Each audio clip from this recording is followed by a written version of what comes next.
All right. Hi, everybody. My name's Francis Bitonti, in case you weren't sure. I named it after myself.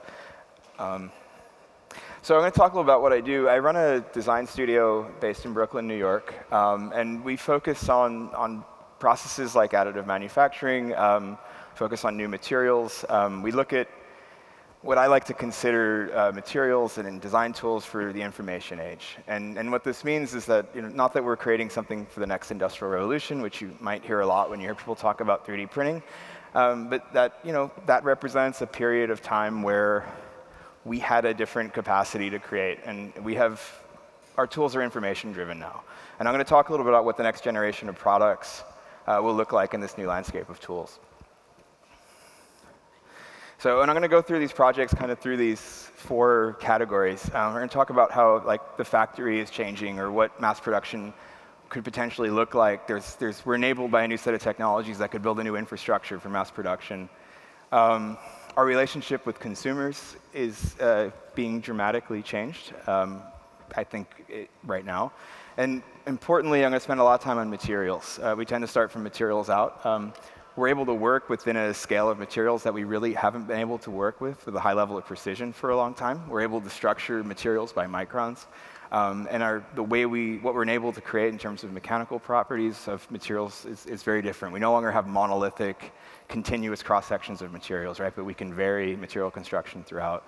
And form, what is efficient form has changed, right? We've been very much trained by the language of modernism, which is coming from the Industrial Revolution, right? And we're not dealing with those technologies. We're not dealing with those enabling factors anymore. So I think the language of efficiency is going to look a lot different, and we'll talk about that too. So I'm going to start off by talking about material. Like I said, this is really where most of our work starts. And I like to use this early research project we did to illustrate that point. This is not our work. This is an MRI. There's a series of cross-sections through a human body. And what I like about this image is it's physical matter encoded digitally. So every pixel in there represents a different material density. So there's bone, which is really white. There's various kinds of fatty tissue, which are different shades of gray. And each one of these has different properties, right? And then you can go forward, and you could isolate those values and produce geometry, which you can fabricate. But you can also go the other way. So what we tried to do a few years ago was we wanted to see if we can produce gradients of material properties like we saw in that human body. Could we go from something that was a clear acrylic to a hard rubber and everything in between? This was a test part that we generated. And what you're going to see now are sets of, you're going to see a series of cross-sections through that object. And you're going to see a lot of different shades of pink, everything from white to a red. Red is a full high concentration of this dark rubber, which is an elastomeric material. It's stretchy and soft. And then the white is 100% density of the smooth acrylic. And this is a visualization of the instructions that we sent the printer, telling it how to deposit these 16 micron sized droplets of material.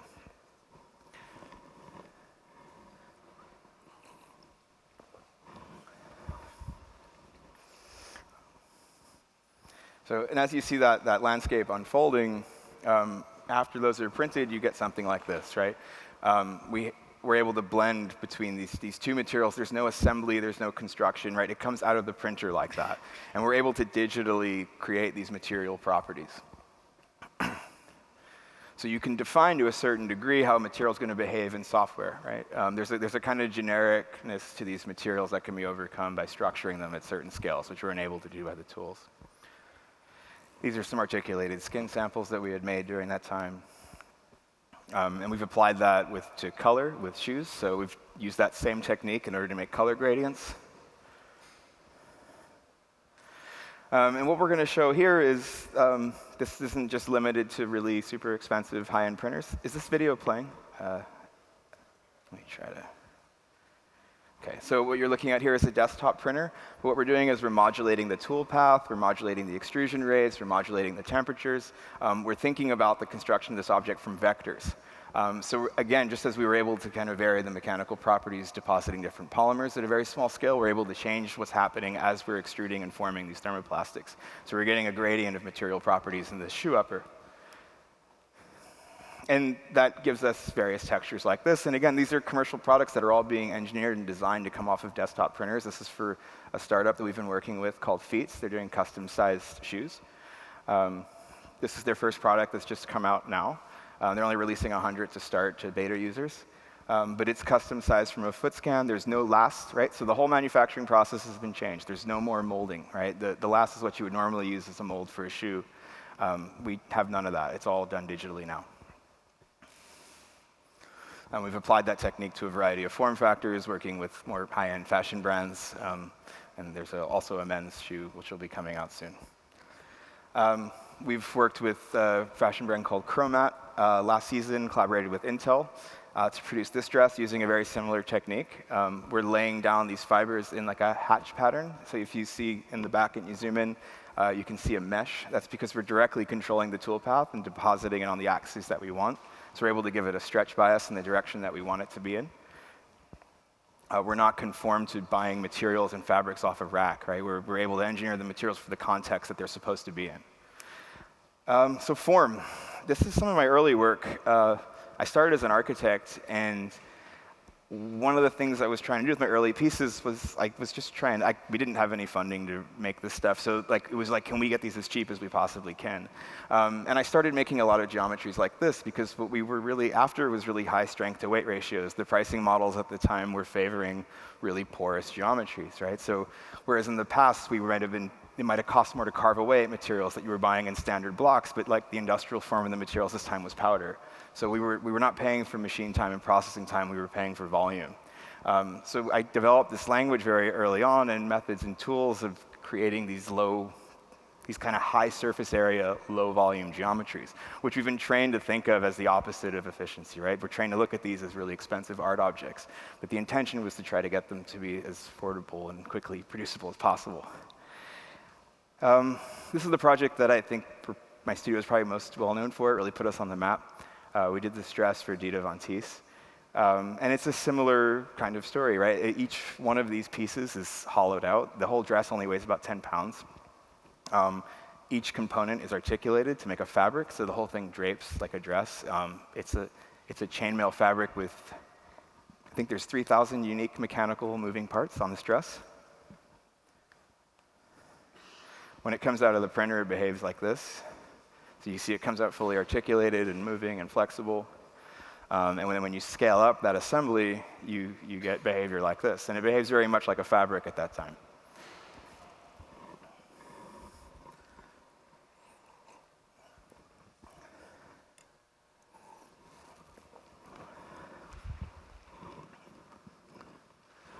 I won't talk over this because I can't compete with that.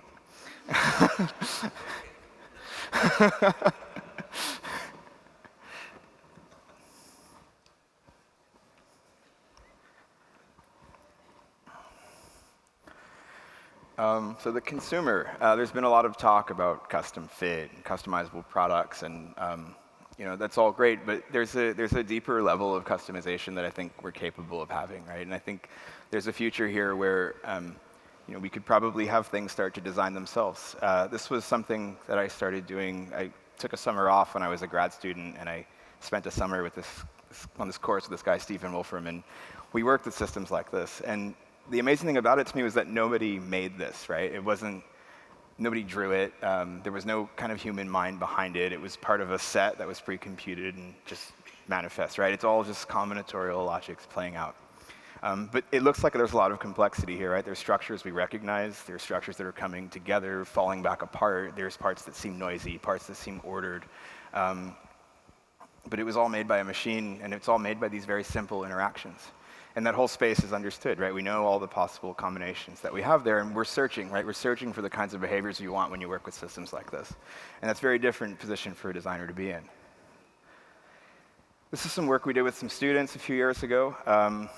We gave them each a body scan, and we gave them a piece of software that we made, and we asked them to change the settings, and we asked them to generate different structures on the human body. You're going to see two different videos here. You're going to see two completely different results, and they're just changing one setting, right? In this particular manifestation of that, we're getting something that's settling into big spirals on the back. It's holding very close to the body. It's one particular attitude about how somebody might approach the design of a dress. If we go forward to the next one, you'll see something that's leaving the body. You're seeing something when the curvature changes, it comes off the body, it makes a loop. We're starting to get things where it looks very clearly like a skirt. It's abstract, but it's showing a machine intelligence that's giving us various attitudes about design, right?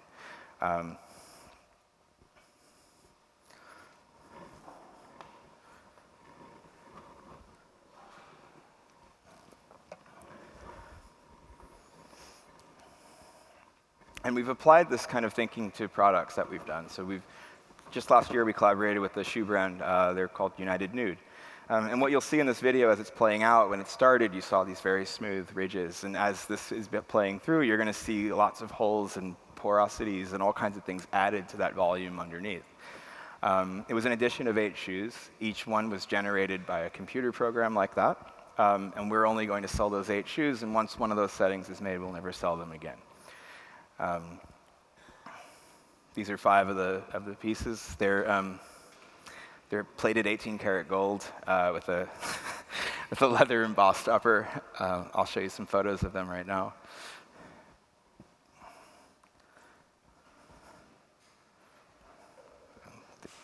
There's still a few left if you want one.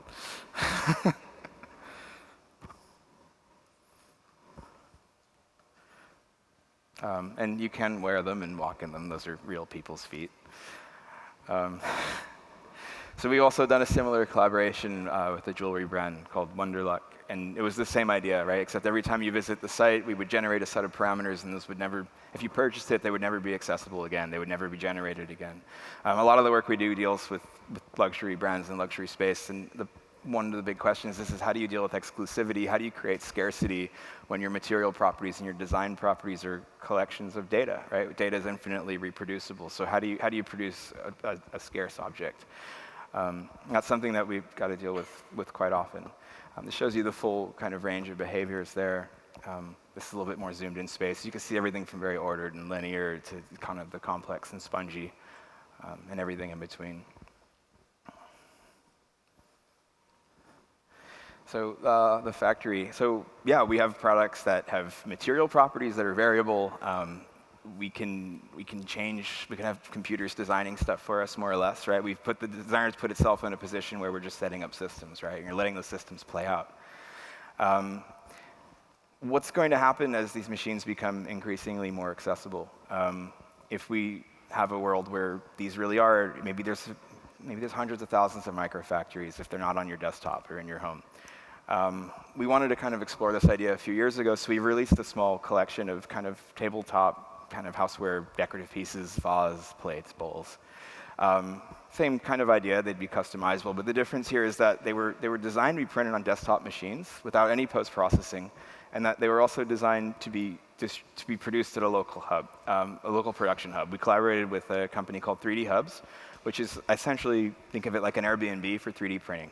So if you have a 3D printer and you want to make some extra money printing people's jobs, you list it, and then you can get jobs like from us or from other people who want to print things. We did this a few years ago, and at the time they had about, I think they were only at 2,000 hubs at that time, but they've gone way over 20,000 at this point. We used their customer ranking system to find the most qualified hubs. We chose 700 out of the 2,000 at that time that had the highest rating.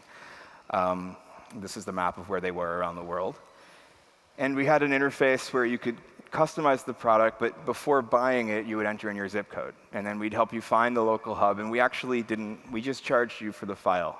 And then you gave the file was sent to the hub, and then it was produced locally, and the hub charged you what they wanted for their production.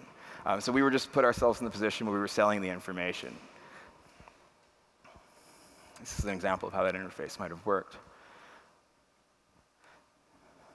We're no longer selling these, by the way.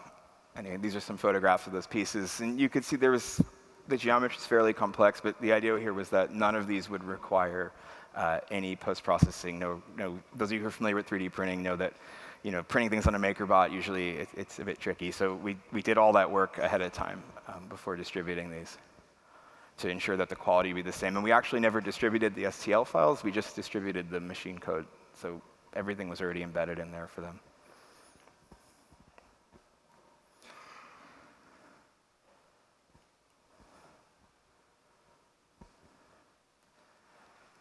And thank you very much. That's all I got.